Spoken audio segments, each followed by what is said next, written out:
Birmingham میں corona virus اور lock down کے دوران نجی فاؤنڈیشن نے عمر رسیدہ اور ضرورت مند افراد کو ان کے گھروں میں راشن پہنچانے کا سلسلہ شروع کر رکھا ہے۔ ایک فون کال پر ان کی ضرورت کے مطابق ایک ہفتے کا راشن پیک کر کے فری آف کاسٹ پہنچایا جا رہا ہے، جس پر مقامی پولیس آفیسر نے ان کا شکریہ بھی ادا کیا ہے۔ رپورٹ کریں گے عابد قاسمی۔ کرونا وائرس اور لاک ڈاؤن کے باعث عمر رسیدہ افراد جو شاپنگ کے لیے نہیں جا سکتے اور وہ افراد جن کے پاس راشن ختم ہو چکا ہے اور خریداری نہیں کر سکتے، ان کے گھروں میں راشن پہنچانے کے لیے برمنگھم کی مقامی مسجد نور الہدا سینٹر میں 24 گھنٹے فری کھانا اور سبیل فاؤنڈیشن کے زیر اہتمام گھروں تک راشن بھی ڈلیور کیا جاتا ہے۔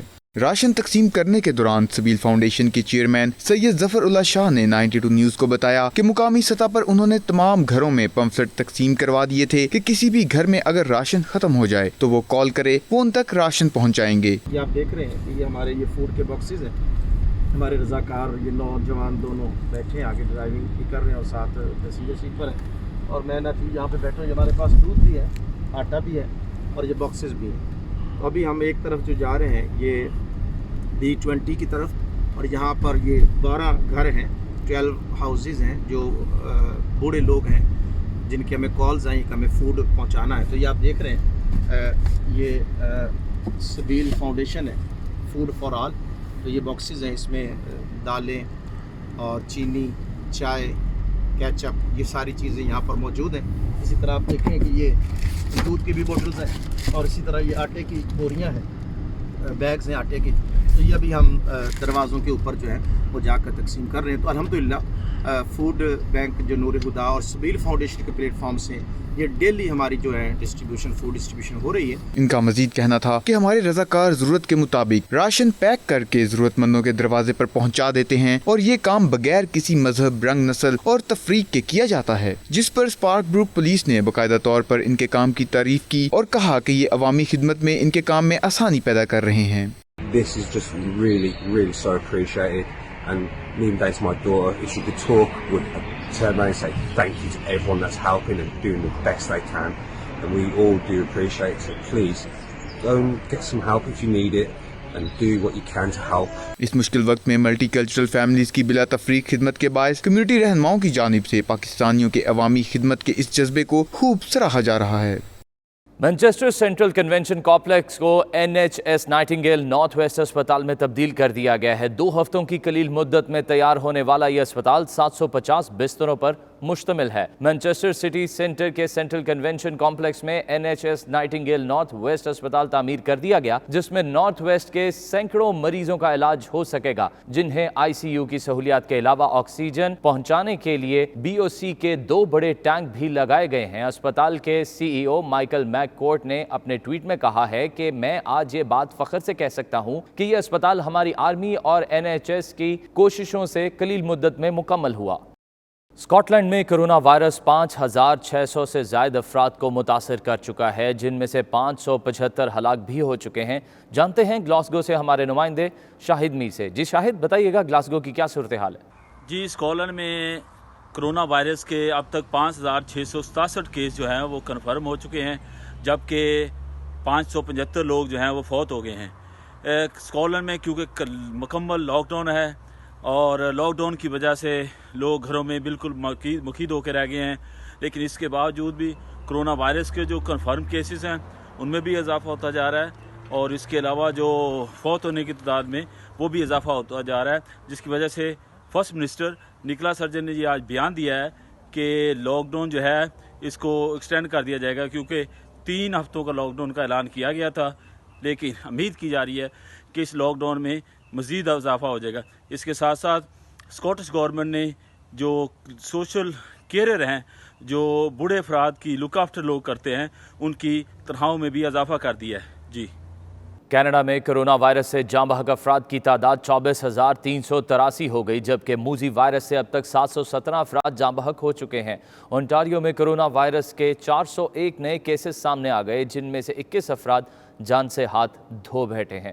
ontario میں کرونا وائرس کے مریضوں کی تعداد 7,000 سے تجاوز کر چکی ہے. ٹورنٹو کے ڈاؤن ٹاؤن کے پناہ گزین کیمپ میں 4 کورونا کے مریض سامنے آنے پر ہوم فرسٹ سوسائٹی کے CEO پیٹریکا ملر کا کہنا ہے کہ کورونا کے باعث لوگ بہت زیادہ خوفزدہ ہیں. ان کا کہنا ہے کہ دیگر شیلٹر ہومز کو بھی کورونا کے حوالے سے چیک کرنا ہوگا. دوسری طرف نیو برنسوک کی ایک فیملی نے کورونا وائرس کے خلاف فرنٹ لائن پر کام کرنے والوں کو مدد فراہم کرنے والی 5 تنظیموں کو $50,000 دینے کا اعلان. غذائی ماہر clinical nutrition and diet consultant Adiya Wahaj نے 92 نیوز سے خصوصی گفتگو کرتے ہوئے کہا ہے کہ حفاظتی تدابیر کے ساتھ صاف پانی، متوازن غذا اور ورزش کورونا وائرس کے خلاف قوت مدافعت کو بڑھاتی ہے. مدافعتی نظام کو توانا رکھنے کے لیے پروٹین سے بھرپور غذا، بھرپور نیند اور ورزش کرنا بھی انتہائی ضروری ہے. ان کا مزید کیا کہنا تھا، آئیے سنتے ہیں. جیسا کہ آپ کو معلوم ہے کرونا وائرس کی وبا پوری دنیا میں پھیلی ہوئی ہے، لاک ڈاؤن کی صورتحال ہے اور لوگ اپنے گھروں میں محدود ہیں. مجھے کہنا تھا کہ کچھ حد تک آپ اس وبا سے اپنی ڈائٹ پہ کنٹرول کر کے بھی بچ سکتے ہیں، یعنی امیون سسٹم بوسٹ کر کے. تو امیون سسٹم بوسٹ کرنے کے لیے آپ کو کون سے کس خوراک کا استعمال کرنا ہے، اس میں وٹامن سی کا استعمال کیجیے، ہیلدی ڈائٹ لیجیے، بیلنس ڈائٹ لیجیے، زیادہ سے زیادہ پھلوں اور سبزیوں کا استعمال کیجیے. اور پروسیس فوڈس، زیادہ تر لوگ بات کریں امیون سسٹم بوسٹ کرنے کی. امیون سسٹم جن چیزوں سے ویک ہوتا ہے اس کو بھی ہم نے مد نظر رکھنا ہے. Process food, deep fried items اور سوڈاز اور شوگری ڈرنکس وغیرہ سے امیون سسٹم آپ کا ویک ہوتا ہے. تو کائنڈلی ان چیزوں کو اوائڈ کیجیے. اس کے بعد میں کچھ آپ سے متس کے بارے میں بات کروں گی کہ کچھ مسکنسیپشنز ہیں کہ ادرک، شہد اور لیموں کے استعمال سے مکمل طور پر کرونا وائرس سے بچا جا سکتا ہے. تو ایسا بالکل بھی نہیں ہے. بے شک لیموں میں وٹامن سی ہے، وہ بہت اچھا سورس ہے وٹامن سی کا، اس سے آپ مکمل طور پر بچ نہیں سکتے، لیکن کچھ حد تک آپ آبویسلی امیون سسٹم آپ کا بوسٹ ہوگا تو وہ آپ کو فائدہ دے گا.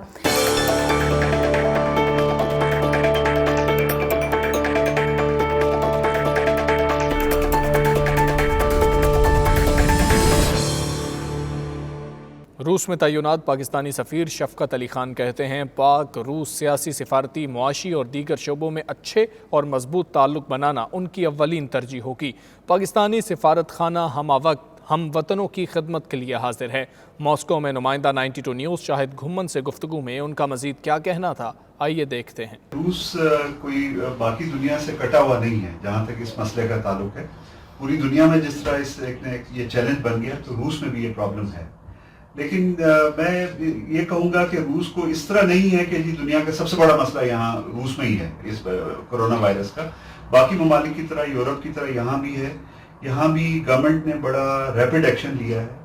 سٹارٹ میں جس طرح کئی ممالک میں ہوا کہ شروع میں کہ ایسی ایک وبا ہے جس کا پوری طرح ادراک کرنا آسان نہیں ہوتا ہے، اور یہ پہلی دفعہ ایسی صورتحال پیدا ہوئی ہے. تو شروع میں 18 مارچ کو روسی حکومت نے درجہ بدرجہ اقدامات اٹھائے ہیں. 18 مارچ کو انہوں نے ایئرپورٹ بند کیے اپنے، پھر اس کے بعد اپریل کا پہلا ہفتہ انہوں نے لاک ڈاؤن کا اعلان کیا. اب اس کو 30 اپریل تک ایکسٹینڈ کر دیا ہے. اور باقی تعداد جو ہے روس میں ابھی کہتے ہیں کہ 15,000 کراس ہو چکی ہے. ایک طبقہ ہے اسٹوڈنٹس ہیں. اب اسٹوڈنٹس کے ساتھ یہ مسئلہ ہو گیا ہے کہ ان کا یونیورسٹیاں بند ہو گئی، لیکن اس میں سفارت خانے بھی ان کے ساتھ رابطے میں ہیں. روسی حکومت نے خود کہا ہے کہ وہ اپنے ہاسٹلز میں رہ سکتے ہیں. دوسرا طبقہ یہ ہو گیا. تیسرے ہیں کہ جو بزنس وغیرہ کے لیے لوگ آئے تھے وہ باقی یہاں پھنس گئے ہیں. لاک ڈاؤن ہو گیا، فلائٹس بند ہو گئی ہیں، یا کوئی صحت کے لیے آئے تھے، کاروبار کے لیے آئے تھے، عزیزوں سے ملنے آئے تھے اس طرح کی. لیکن وہ تعداد ابھی قلیل ہے. ہمیں جتنے لوگوں نے رابطہ کیا کوئی 15 کے قریب لوگ ہیں، وہ حکومت کے ساتھ رابطے میں ہیں اسلام آباد میں. اور تیسرا طبقہ ہے جو کاروباری حضرات تھے، ان کا کاروبار ٹھپ ہو گئے. کاروباری حضرات جو پاکستانی کمیونٹی یہاں رہ رہی تھی، ان کو ایک بڑا مسئلہ ایک دم آیا کہ یہ صورتحال اتنی تیزی سے تبدیل ہوئی ہے کہ لوگ اپنے گھروں میں محصور ہو کے رہ گئے ہیں. کھانے پینے کا مسئلہ آ گیا. اس میں سفارت خانے نے جس پاکستانی نے رابطہ کیا، پھر سفارت خانے نے خود بڑھ کے جتنوں سے وہ خود رابطہ کر سکتے تھے کیا ہے. اور ابھی تک جتنی ہمیں درخواست 162 لوگوں کی، ہمارے بھائیوں کی درخواستیں آئی تھی کہ جو مشکل میں پھنسے ہیں راشن کی وجہ سے، ان سب کو راشن پہنچایا ہے. 162 لوگوں کو جس نے درخواست کی ہے ایمبیسی نے ان کو راشن. اور سب سے زیادہ تعداد 90 کے قریب سینٹ پیٹرز برگ میں تھی. روس کے ساتھ تعلقات پاکستان کی اولین ترجیحات میں سے شامل ہے. مجھے جو وزیر اعظم کے اور وزیر خارجہ کے احکامات ہیں اس میں بڑی واضح چیز لکھی گئی ہے کہ روس کے ساتھ تعلقات کو ترقی دینا خارجہ پالیسی کی اولین ترجیحات میں سے. پاکستانی بھائیوں کے لیے ہمارا اور بہنوں کے لیے یہی پیغام ہے کہ یہ آپ کا اپنا گھر ہے سفارت خانہ. کوئی مسئلہ درپیش ہو آپ بے فکر ہو کے ہم سے رابطہ رکھیں. ہم جو مدد کر سکتے ہیں ہم کریں گے.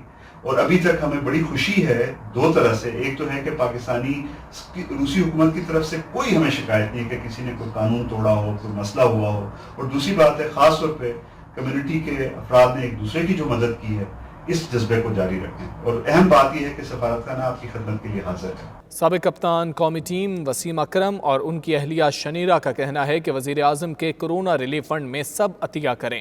ریلیف فنڈ میں سب کچھ شفاف طریقے سے ہو رہا ہے. ان کا مزید کیا کہنا تھا آپ کو دکھاتے ہیں. یہاں پہ جو لوگ روز کماتے ہیں ان کے گھروں میں راشن نہیں ہے, کام نہیں کر پا رہے. Every thing is stood still in Pakistan like the world. Your overwhelming generosity in the past has been absolutely incredible, but Pakistan needs you now more than ever. Especially ہمارے اوورسیز پاکستانی کرائسس میں انہوں نے ہمیشہ پاکستان کی بڑی ہیلپ کی ہے اور اس وقت پاکستان کو آپ کی بہت ضرورت ہے. رمضان کا مہینہ بھی آ رہا ہے, زکوٰۃ بھی دینی ہے پاکستانیوں میں بھی, یہاں بھی دینی ہے. اوورسیز پاکستانیوں جن کے دل بہت بڑے ہیں ہمیشہ دیتے رہے ہیں. سو پلیز ڈونیٹ کیجیے. پرائم منسٹر صاحب کے فنڈ میں, کرونا وائرس فنڈ میں, نیشنل بینک میں ہے اینڈ اٹس ویری ٹرانسپیرنٹ. آپ ویب سائٹ پہ جائیں گے سب پتہ لگے گا کہ کہاں پہ پیسہ جا رہا ہے, کہاں پہ کھانا جا رہا ہے, کہاں پہ کیا جا رہا ہے. So please donate generously. اسی کے ساتھ بلیٹن میں شامل اہم خبریں آپ جان چکے ہیں. مزید خبروں اور اپڈیٹس کے لیے دیکھتے رہیے 92 نیوز UK.